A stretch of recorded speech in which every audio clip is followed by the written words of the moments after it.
Jeff Smith will get here as soon as he can. So item number 2, we're going to present a review of the overhead underground transmission line engineering study and also our cost of service project. Mayor Johnson has some comments before we start into these 2 studies. Thank you, Chairman Potter. I requested opportunity to quickly, and I don't mean to belabor this, but I want to take a minute. We have a citizens group that I believe their work needs to be respected, and in order to respect that, we need to address some of the concerns that they have raised.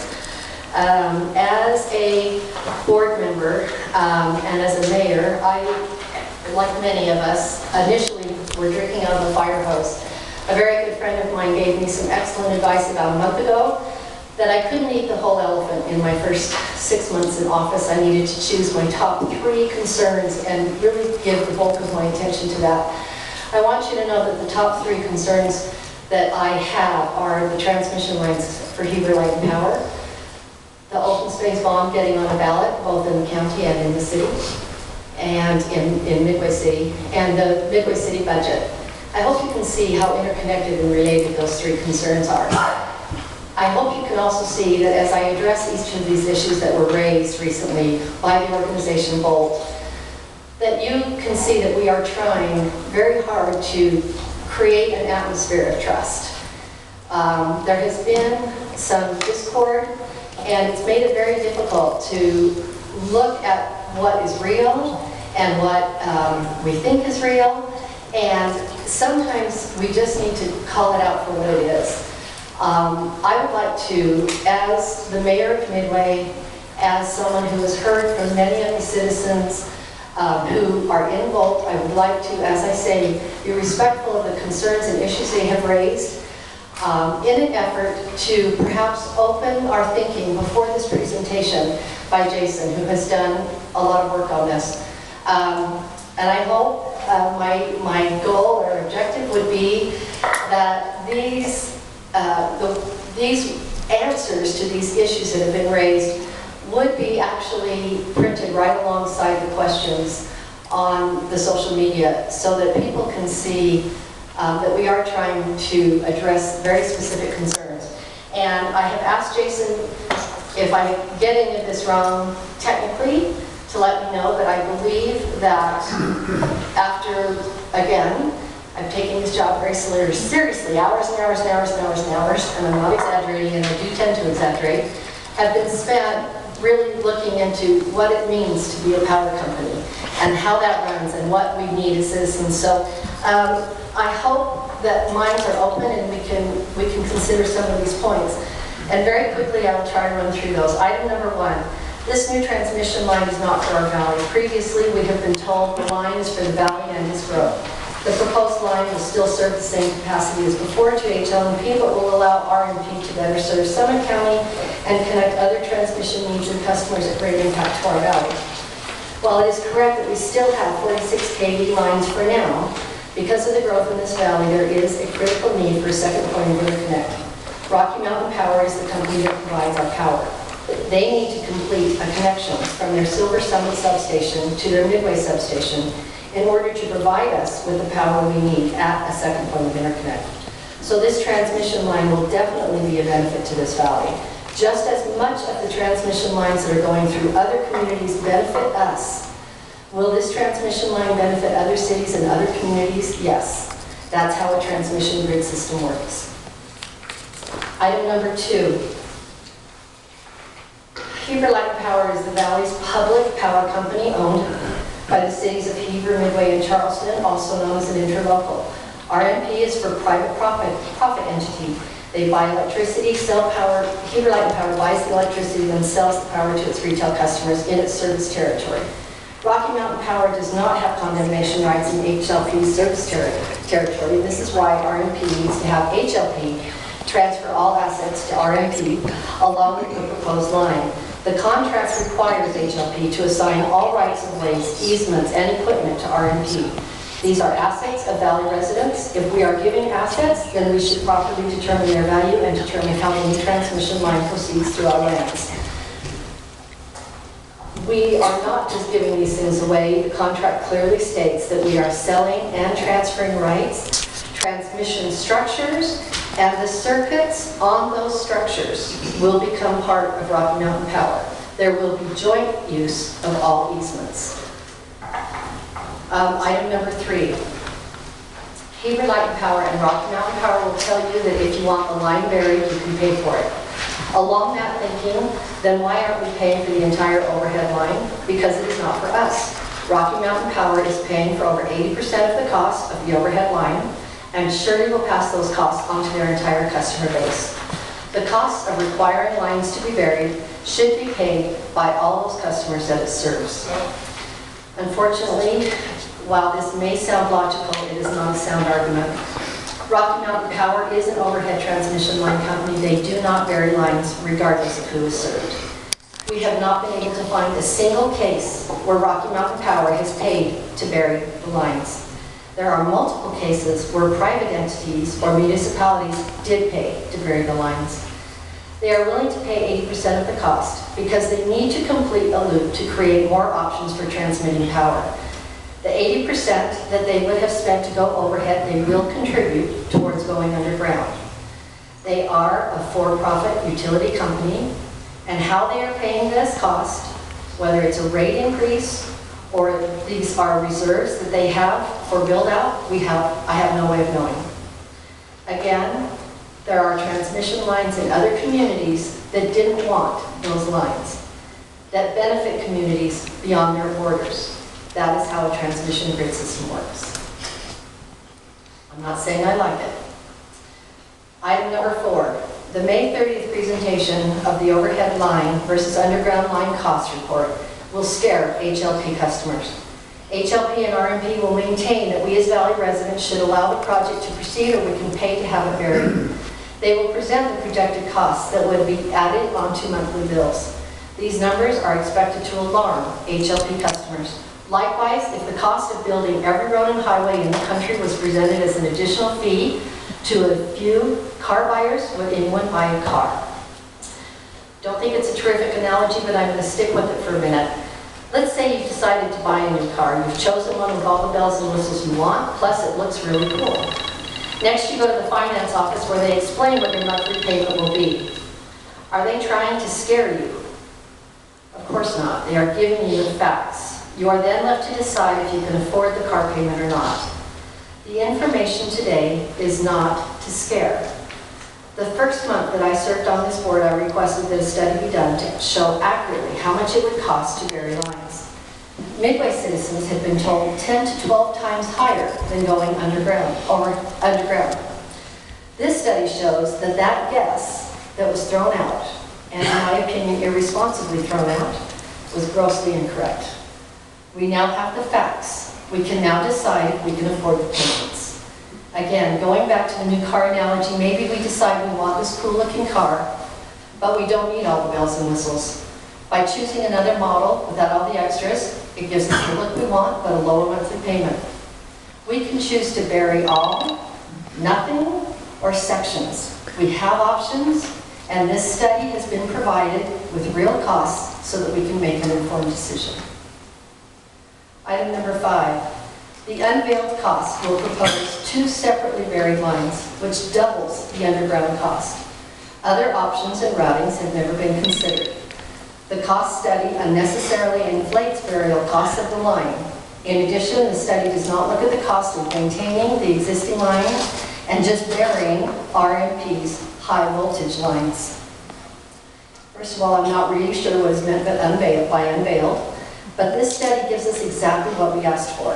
First, several routes were considered and costs by segment were provided. By using the law of averages, we can get fairly close to what it would cost should other routes be considered moving forward. Secondly, there were no inflated burial costs. Standard engineering procedures are being followed here. 1 ditch is being dug. 1 slab of concrete is being poured. Each wire will go through its own pipe. Therefore, one side will have pipes that hold the wires for Rocky Mountain Power. The other side will hold the wires for Heber Light and Power. This is exactly how it has been done whenever transmission lines are buried. The study didn't look at the cost of burying only Rocky Mountain power lines because that would negate the other issues that this line is trying to correct, such as a second point of interconnect, which needs power from the loop, and the cost of repairing the Heber Light and Power current south line. That isn't to say that perhaps this is something we could consider. And I'm going to be stressing that we have not made decisions. This is the first of many meetings to be held. It's very important to me that people understand the facts. Item number 6, expanded easements and rights of way for overhead lines will cost millions, and the property acquisition costs of the overhead line are not presented in the study. The landowners along the line want underground lines. That is correct. The study was not asked to look at the cost of using the $10 million that is currently in the contract to acquire easements towards the cost of burying. This is something we as a board and H&LP staff are considering as we continue to consider other options. Item 7, Rocky Mountain Power does not want to bury the line. They are an 800-pound gorilla. Rocky Mountain Power is a privately owned company by Berkshire Hathaway Energy and operates as a quasi-public utility. They have no competition and yet enjoy many public utility protections, but their powers are not unlimited. Volt challenges their power in the valley on this issue. Rocky Mountain Power wants the cheapest, easiest path. Burying the line will establish a precedent of public pushback, which they do not like. Why would they want to be compelled to bury a line at a greater cost if they can build it overhead for a fraction of the cost? They want quick, unencumbered approvals, and once the line is constructed, then they will mitigate impacts with individuals. Divide and conquer for pennies. And then it references a case or a newspaper article. First, Rocky Mountain Power has no problem burying the line. They just aren't willing to pay for it. That's the bottom line here. They don't want to pay for it, and we have yet to find a case where they have paid for it. The article that is being referenced from the Tribune, and this is May 2014, is an article where Rocky Mountain Power, let me go back to my notes, I don't want to get off, it has to do with the power to condemn. They were willing to pay $70,000 for a mile of land that went through the school and institutional trust lands administration property. That group estimated that that land was worth $4.5 million. After a long and expensive lawsuit, and this is to quote that organization, litigation at this level is darn expensive, and we were spending a lot of money. In the article, they would not disclose how much they did spend. So after that lawsuit, they were awarded $2.5 million. We have found many cases where the property, when they condemned, that there was a legal battle and Rocky Mountain Power was ordered to pay more money than they were originally willing to pay. We have not found any cases where Rocky Mountain Power was forced to pay to bury the line. Item 8. If the Heber Light Power Board approves the installation of massive overhead power lines through Heber and Midway, they can expect a costly legal fight and delays, as well as painful PR campaign for RMP. I'm going to ask, can our community incur the expense of a precedent-setting lawsuit? Do we have the funds for such a lawsuit? Is a lawsuit even necessary? I and others on this board believe that we are a long way from that. We do have other options that are being explored, and as an executive committee, which are the 3 mayors, we have empowered the staff of Heber Light and Power to do just that. We have asked them to explore all other options, and they are doing everything they can with many entities, including Rocky Mountain Power, to establish our goals for increased, affordable power without harming view corridors and the property values in this community. Again, I hope you will consider this information as coming from someone who cares every bit as much as you do, who's doing everything. Do I say it again? Hours and hours and hours to try and find out what else we can do. I hope you will have an open mind as this information is presented to you tonight. Thank you. And I just want to thank Mayor Johnson. I've spent some hours and hours with her, and I know she spent a lot more hours than I have. And one of the things, I mean, she's explained this eloquently, but one of the things I learned in this is generally our public policy is established in state laws, established in court decisions, as established in through our state utilities committee, which does line siting, is we want power to be affordable for all. And so as we look back at these different cases in communities and the fights, it's like, you know, they're allowed to put lines where they need to put them to bring the power to us. So we get power from central Utah, from the coal project. We get power from windmills in Idaho. And those transmission lines go through a lot of different communities before they come here. And the decisions are made to make it affordable for all, and then if communities decide that it's worth it to them, and then they get to bury the lines. And and I would just vouch for what Mayor Johnson has said on these issues. So with that, let's turn it over to Jason to share. Can I say something? Oh, please, yeah. Okay, I was never involved in any of this. I've never been asked to come and discuss this with anybody, but Mayor Johnson did do a very good job in representing this. I just want you to know that I wasn't part of this decision making. Thank you.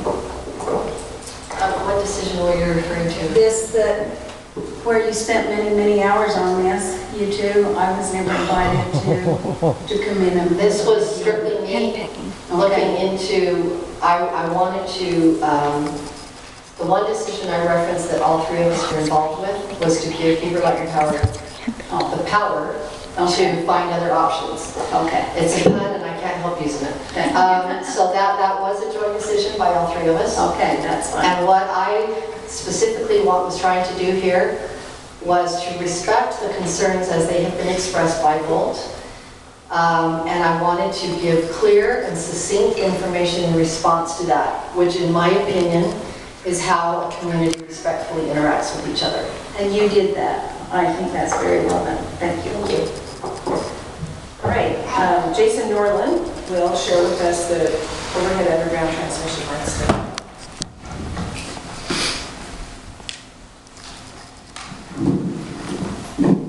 Okay. Real quick, thanks, Mayor Johnson.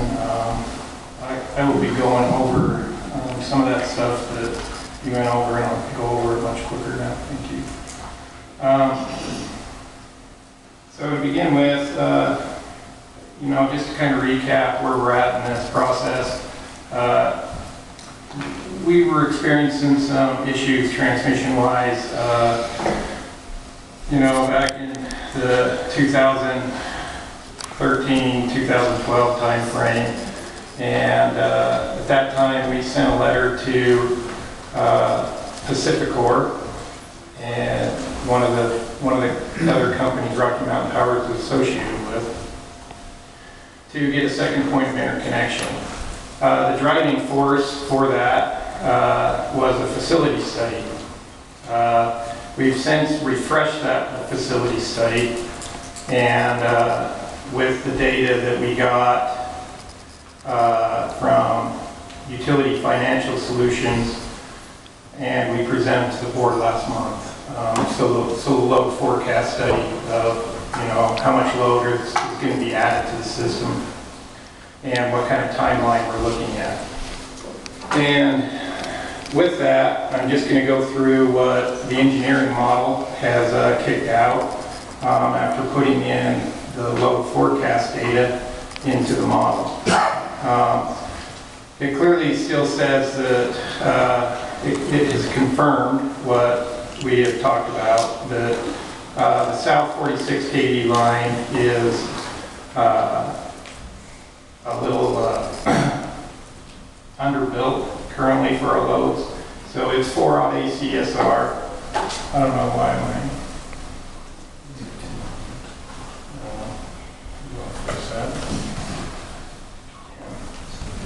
So the South 46 line is 4-aught ACSR, and we've currently outgrown that on peak, and it needs rebuilt. regardless of what we do, the South 46 kV line needs rebuilt. And so that's one of the routes that we chose, was that line needs rebuilt. So why not do this project along with that rebuild? Nothing's changed on that with the new data. The south line still needs rebuilt, and so that's still in our capital plan.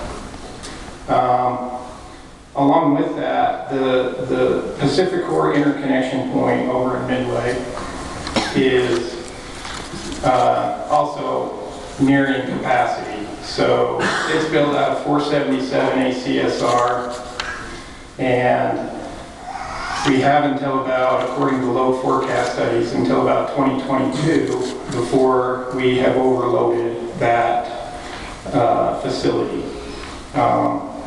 That's why we're in the process of building transmission and getting a second point of delivery, is so that we can build a new point of delivery that has the capacity necessary for not just load in 2022, but load for well beyond 2022.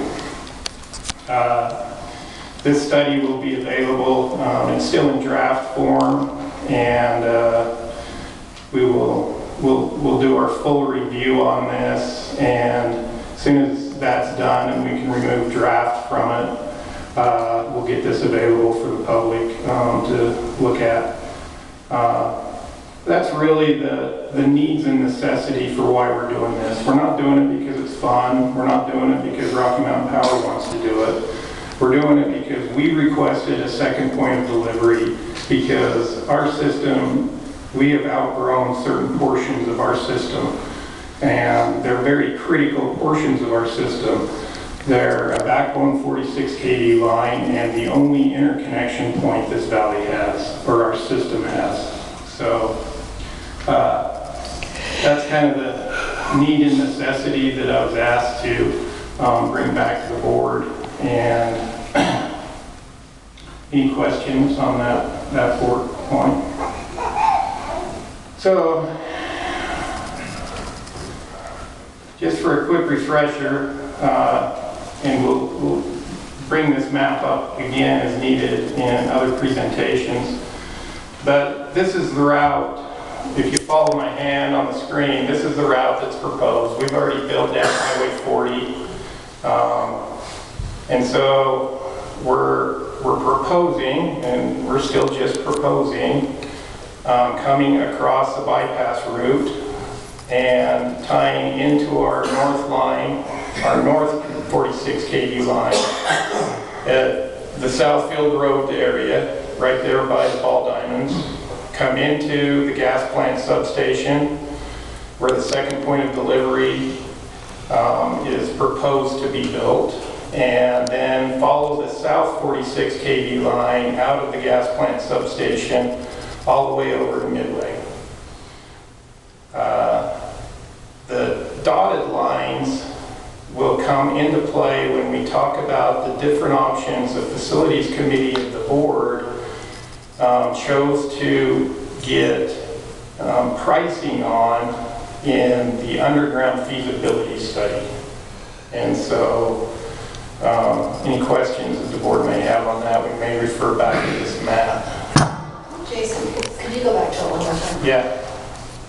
One of the questions I had that I ferreted out with discussions with Jason and looking at the power lines, if you go back up to the top red where the power's coming in from Silver Summit, yes. But at the point being, that line coming all the way down from Silver Summit is a 138 kV line that they're trying to get all the way to the gas substation. So if you build that gas substation part.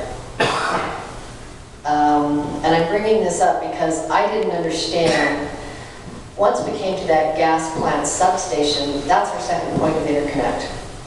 I didn't understand why we needed a line that went down the middle of our valley. I'm still not a fan of it. I'm still the biggest proponent of looking at other options, including possibly variants, so please don't misunderstand me. I'm trying to simply explain that what I learned is that Rocky Mountain Power would not give us the power needed at that second point of interconnect unless they were able to complete their loop. The reason they need that loop, and I'm saying this in like our people kind of talk, because Jason talks in electrical talk, okay? In our people kind of talk, what that means is when Wyoming is cold and Provo is hot, they are able now to move power from there through this loop. This power is now, this loop is creating options for them all over, not just here. But that additional loop, closing that loop, gives the power that they need to sell to us so that we can have a second point of interconnect. And I think that's a very important piece to understand. And that's as it's been explained to me. So let me just ask you, Jason, this sort of seems to be driving a lot of this, because initially I'm like, well, why do we have to have a second point of interconnect? And for those who haven't been following this carefully, we talked about this a little bit yesterday. Why do we want a second point of interconnect? We've gone this long without it. Yeah, we can address that. Number one, we're growing. You know, yeah, we have more power than what we need, or we have more energy than we have capacity. We have more energy need than we have capacity. And so the current point of delivery in Midway, our side of the fence, not their side of the fence, but our side of the fence, needs to be rebuilt prior to 2022 sometime, based on forecasts, meaning we have a finite time to get this work done, or else we're going to have some issues capacity-wise on our system. And so that's one driver is, you know, just that. The other is, the bigger you get, the harder it is to rely on one single interconnection point. Meaning, when we were an 8 megawatt load, when I started working here, 10 megawatt load, our population of people being out of power was much less. And so, when that forest fire went through here in '92, I think, and that took our system out for 8 days. That was an 8-day outage for us. I mean, we were able to keep main streets on, things like that, with generation that was either brought in or we have here internally. But we've rapidly outgrown those options. You know, when you're 8 megawatts, a 2 megawatt generator makes a huge difference. When you're 40 megawatts, a 2 megawatt generator makes a lot less difference. So, you know, back in those times, we were able to circulate load, keep cows milked, and keep kind of Main Street on so that people could pump gas. But anybody that lived here during that time knew that there was a very extended power outage until a lot of tricky things could get on. We were able to backfeed some power out of Camas from the Rocky Mountain Power System, which got more people on within that 8 days. But there were literally homes in this valley that were out for that long, just because that's how long it took after the transmission line burned to the ground. I mean, I think everybody would agree that you know, climate change or not, we're just seeing a lot more vicious wildfires than we've seen in the past. They're burning a lot of acreage anymore. So that is a definite concern as a utility guy, as well as just the precariousness of a line being built in Provo Canyon. You know, we had to do a lot of funky stuff last year when the mudslide came through.